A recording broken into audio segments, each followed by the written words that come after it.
you have a piece of dough, and in the baker's terminology, you weigh your dough, and then you do your first shaping, which is called the pre-shaping. This one has a pretty good skin, but you try to keep your skin on the outside because underneath it's usually a lot rougher, and it's more difficult to deal with. Now, the two different proteins that are in that make gluten, the gliadin and glutenin, the gliadin is the sticky one, but it's also causes the dough to be extensible, which means relax. And the glutenin is what makes it snap back. So the two of them together work to make your dough so that it will spring up, but also ooze out if you need it to. Like, for instance, have you ever noticed when working with yeast bread how it just gets so tough you can't work with it, you just go, oh, forget it. And then you leave it and walk away, and you come back and you go, oh, it works now. That's because you gave the gluten, every time you work it, the glutenin part of it tightens up. And when you leave it to rest, the gliadin part helps it to relax again. So if you're making bread and you just go, I can't shape it, it's not working, then just walk away and leave it alone, and then come back. And that's why the bakers will do their bench rest. They do an initial shaping. How long does it typically take for it to relax? 20 minutes. So we're going to shape a boule or a round loaf. And if it was fully fermented, it would be full of bubbles. So you would kind of press out the bubbles first. And then you would do this, which is pulling the skin around. And what you want to do, and this would be like an initial shaping. You just would leave it. Wow.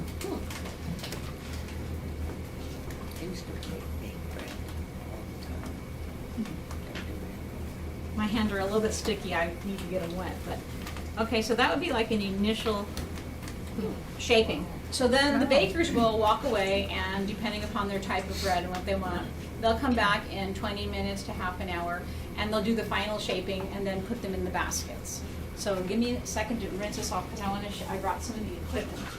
By the way, if you look in your bread flour, a lot of times you'll see fungal enzymes or amylase, and they add that to bread flour because a lot of the flours, if they don't have enough, you'll have a pale bread with kind of a porcelain, ugly-looking, crust, and that's because there's not enough amylase, which breaks down the starch into sugars, and the sugars are what make this beautiful color. So let's see. These are called bannetons or bratforms. The German people call them bratforms. And I have a whole collection of them. And you'll see flour in the bottom of them because that's how they're seasoned. You use them, you take a brush, scrub it out, but you leave flour in because the doughs are sticky. And on a brand new bratform or banneton, they often will stick and drive people crazy. But if they just don't brush all the flour out, after a while the dough just doesn't stick as much, although it still can. So I'll pass these around if you guys want to look at them. Now, if you want to start baking and you say, I don't have those, which on your paper I put a Lucky Clover trading company. You can get them for like $6 there, but the problem is they want you to have a minimum order of like $50. So if several of you want to go together, especially since y'all live here and it'll ship to the same place, then you could get a really good deal because they're usually 20 plus or 30 for, to buy them. But anyway, you can get your cheap old colander from the dollar store. And you can use a tea cloth, the kind that's, no nap on it, that's nice and smooth. Lay it in there. With no funny soap that makes the towel have a scent on it. Well, yeah, that's true. I ruined something this week doing that. Uh-oh. And then you would just take your flour, sprinkle it inside, and it would look like this. And then you just would, let's just pretend these were final shaped. You would go like that and turn it upside down. And then you'd put these like this, and I put them in the handle bag, plastic bags. Just put one, and then I just put them in the refrigerator overnight. And so then they ferment all night long as well, which is people that have problems with gluten, if you do a one-day sourdough where you start it in the morning and then you have it baked by the late afternoon, which you can do. The gluten doesn't have time to ferment as well, and so people that have gluten problems can still have problems.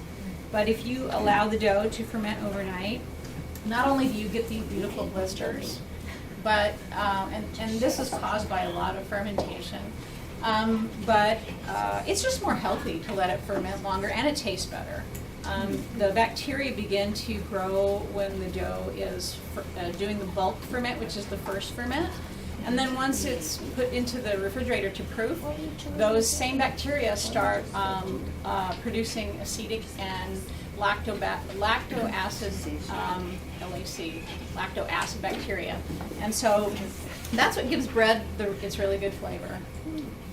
So if you do the overnight ferment in the refrigerator, that's what'll give you your flavor. The next morning, this morning, I got up early and I took it out. I took them out one by one so they didn't all go into the oven at the same time. And then I just let them proof. Final proof means the last rising before you bake.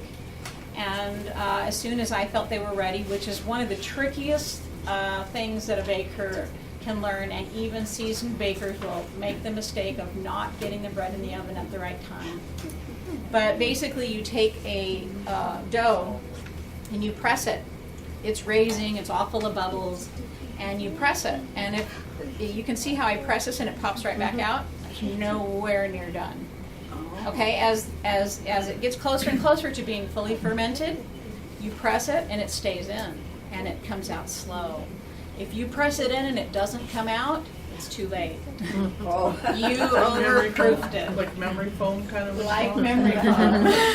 When you've overproofed, anything you can do about it, or just? If you overproof it, you can try to throw it in the oven. I've just flattened it and made flatbreads, or you can turn it into tortillas, or you can throw it in your refrigerator and add it to some more dough that you eat the next day, because it will give flavor to a new dough. But once you've overproofed it a lot, it will just fall in the oven. So it's, done.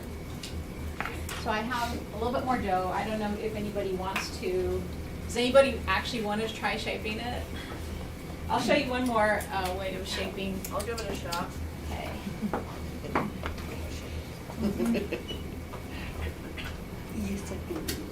Go girl. You see mommy? Okay, there you You go. see mommy? Mommy's gonna make bread. Mommy's gonna make bread. About how long do you let it rise? That's variable because this is wild yeast, and I would say an average for a final proof would be 2 hours. But this morning it was like 3 and 3.5 hours for these loaves. So it depends upon temperature, how active your sourdough starter is at the time. It depends upon the type of wheat you have, because whole grains ferment faster than white. And so there's a lot of different variables. And so as a baker, you just have to keep your eye on the dough and see how well it's performing. So at what point would you touch it? After an hour and a half? Yeah, because most of these are just not going to be ready in an hour. It's just usually not going to happen unless you've done something to really speed up your ferment, and I don't. So yeah, hour and a half probably is a good time to start touching it.